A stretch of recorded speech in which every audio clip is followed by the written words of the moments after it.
Nawab de la principauté de Bhopal en Inde, Shah Jahan Begum règne avec efficacité et reste considérée comme une grande et populaire souveraine.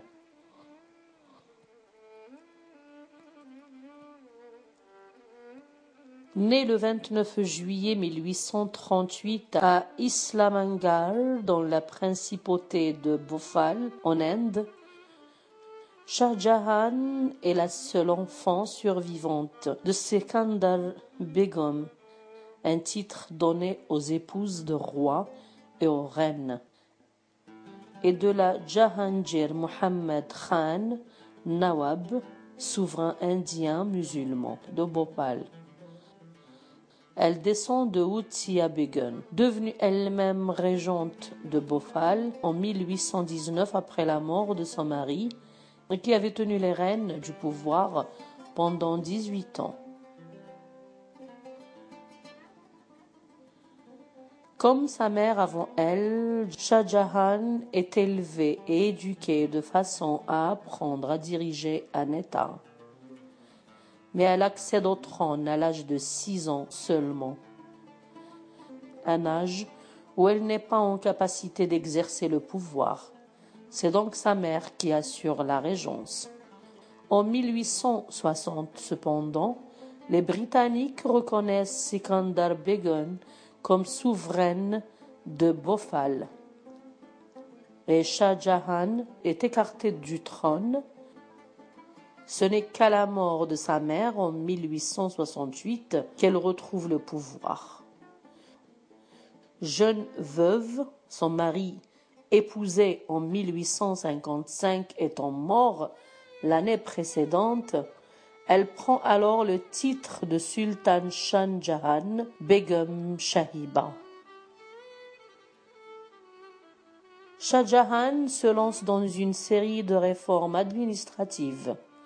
Elle améliore le système d'imposition, modernise l'armée et son équipement et augmente le salaire des soldats et de certains fonctionnaires. Soucieuse de l'agriculture, elle fait construire un barrage et un lac artificiel pour stocker l'eau de pluie en cas de besoin. Confrontée à des épidémies et notamment 2 épisodes de peste, Shah Jahan lance des recensements pour adapter sa politique à la démographie de la principauté. Enfin, elle ordonne la culture d'opium pour renflouer les caisses de l'État. Considérée comme une souveraine habile et populaire, Shah Jahan est également une intellectuelle et on l'accrédite de plusieurs ouvrages écrits en ourdou, dont une autobiographie et un ouvrage décrivant les premières années de son règne. En 1871, elle se remarie avec Siddiq Hassan Khan, mariage qui crée la controverse, car le remariage des veuves n'est pas bien considéré dans les traditions indiennes.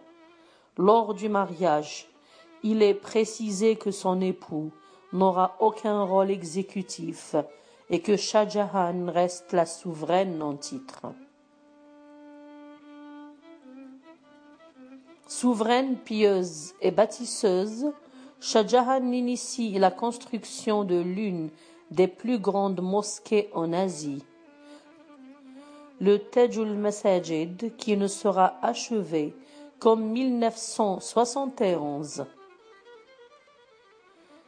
Elle fait aussi bâtir le palais du Taj Mahal à Bhopal, et à ne pas confondre avec le célèbre Taj Mahal à Agra. Elle contribue en outre, par de larges donateurs, à la construction d'une mosquée au Royaume-Uni et de l'université musulmane d'Aligarh en Inde.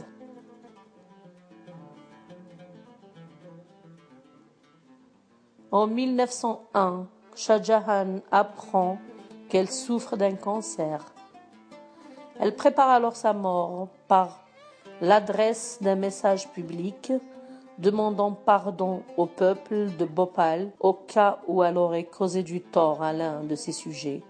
L'émotion populaire qui naît de ce message montre alors qu'elle est toujours une souveraine populaire.